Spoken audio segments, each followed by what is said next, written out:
ஈஸ்வரி பார்த்துட்டீங்கன்னா, ராதிகா வீட்டுக்கு வந்ததுலேருந்து பார்த்தீங்கன்னா, பாக்கியாவோட கம்பேர் பண்ணி கோபிக்கிட்ட கம்ப்ளைண்ட் மேல கம்ப்ளைண்ட்டா சொல்லிட்டு இருக்கேன். இதெல்லாம் கேட்ட கோபி பார்த்தீங்களாம்மா, அவள்லாம் ஒண்ணும் இல்லம்மா. அவளும் வந்து பாக்கியாவுக்கு ஈக்குவலா வந்துட்டு எல்லா வேலையும் செய்றாம்மா. அவளும் நல்லாவே சமைக்கிறா அப்படின்னு சொல்லிட்டு இருக்கேன். எங்க இதுவா? நாங்கலாம் எப்படி இருக்கோம்? நீ இது எப்படி இருக்கு? சாப்பிட்ற பாரு அப்படின்னு சொல்லிட்டு பாக்கியாவோட சாப்பாடையும், ராதிகாவோட சாப்பாடையும் காட்டுறாங்க. அத பார்த்து கோபி பார்த்தீங்கன்னா, அம்மா அதெல்லாம் சொல்லாதம்மா. உன் மனசு கஷ்டப்படும். நான் சாப்பிட்றேன். உங்களுக்கு பிடிக்கலன்னா நீ பாக்கியலட்சுமி செஞ்ச சாப்பாடே சாப்பிடுங்க. ஏன் என்னை விட்டுருங்க அப்படின்னு சொல்லிட்டு அமைதியா கோபி பார்த்தீங்கன்னா சாப்பிட்டு இருக்காங்க. சாப்பிட்டு முடிச்சு எழுந்து போன பின்னாடி பார்த்தீங்கன்னா, ஈஸ்வரி இருந்துட்டு ஏன் தான் இவன் இப்படியெல்லாம் பண்ணுறான்னு, இவன் புத்தி ஏன் இப்படி போகுதுன்னு தெரியலையே. இவ்வளோ நாள் நல்லா தான் இருந்தான். இடையில இந்த பாக்கியா தான் பேசி என்னமோ குழப்பி மனசை மாற்றிட்டான். ஃபஸ்ட்டு பாக்கியாவை சொல்லணும். அவளால் தான் இவன் இப்படியெல்லாம் நடந்துக்கிறான் அப்படின்னு சொல்லி திட்டிட்டு இருக்கான். அந்த டைமில் பார்த்தீங்கன்னா பாக்கியா வராங்க. பாக்கியா வந்துட்டு என்னத்த பேசிட்டு இருக்கீங்க? அவர் குடும்பத்தோட சந்தோஷமா இருக்காரு. நான் ஒன்றும் சும்மா விடல வீட்டுக்கு. வாடகை வாங்கிட்டு தானே விடுறேன். வேற இதில உங்களுக்கு என்ன பிரச்சனை? அவங்க எப்படியோ போயிட்டு போவாங்க. நீங்க வேணா உங்க மகன பத்தி கவலைப்படுங்க. ஆனா என்ன கம்பேர் பண்ணாதீங்க. நான் இந்த வட்டத்தில வரவே இல்ல. நீங்களாச்சும் உங்க மகனாச்சு. நீங்க எது வேணாலும் சண்டை போடுங்க. என்னை விட்டுருங்க அப்படின்னு சொல்லிட்டு கோவமா சொல்லிட்டு அங்கேருந்து பார்த்தீங்கன்னா ரெஸ்டாரண்ட் போயிடுறாங்க. அதே மாரி ராதிகாவும் பார்த்துட்டீங்கன்னா பிசினஸ் பார்க்க கிளம்பிடுறாங்க. இப்படி ஆளுக்கு ஒரு பக்கம் போயிட்டு இருக்கு. அப்புறம் கோபியை உட்கார வச்சு ஈஸ்வரி பார்த்துட்டீங்கன்னா, டேய் அவ ஒரு ஹார்ட் அட்டாக்டா அவளெல்லாம் சேர்த்தாதா திருப்பி உனக்கு உடம்பு சரியில்லாம ஆயிரும். அவள் பார்த்தியா சிரிச்சு கூட பேச மாட்டேற. எப்போ பாரு உருன்னு இருக்கிறா. ஆனால் பாக்கியாவை பார்த்தியா எப்படியெல்லாம் சிரிச்சு பேசுகிறா, எவ்வளோ அழகாக சமைச்சு கொடுக்குறா. இந்த மாதிரி சாப்பாடெல்லாம் வெளியில் போனால் கிடைக்குமாடா?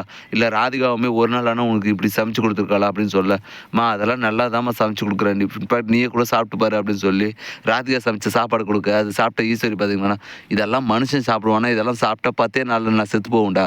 நீ எப்படி தான் சாப்பிட்றியோ? டாக்டர் வேறு உன்னை ஹெல்த்தியான ஃபுட்டெல்லாம் சாப்பிட சொல்கிறாங்க. நீ நடனா இதெல்லாம் சாப்பிட்டேன்னா உனக்கு உடம்பே செட் ஆகாது அப்படின்னு சொல்லி திட்டேன்.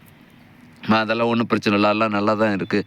உங்களுக்கு அது வரைக்கும் இல்லை. நீங்கள் பாக்கிய சாப்பாடு சாப்பிட்டு சாப்பிட்டு உங்களுக்கு நாக்கு செத்து போச்சு. அதனால தான் உங்களுக்கு எதுவுமே யார் சாப்பாடு சாப்பிட்டாலுமே வந்து நல்லா இல்லைன்னு சொல்கிறீங்க அப்படின்னு சொல்ல, அப்படியா சரி உன் பசங்க கூட அவங்க பசங்க யாரானு சாப்பிட்டாங்கன்னா நான் ஒத்துக்கிறேன் அப்படின்னு சொல்ல, அதுக்கு அதெல்லாம் என்னத்துக்கு நான் சாப்பிட்றேன்னு சொல்லிட்டு கோபியுமே வந்துட்டு நல்லா திருப்தியாக சாப்பிட்றாரு.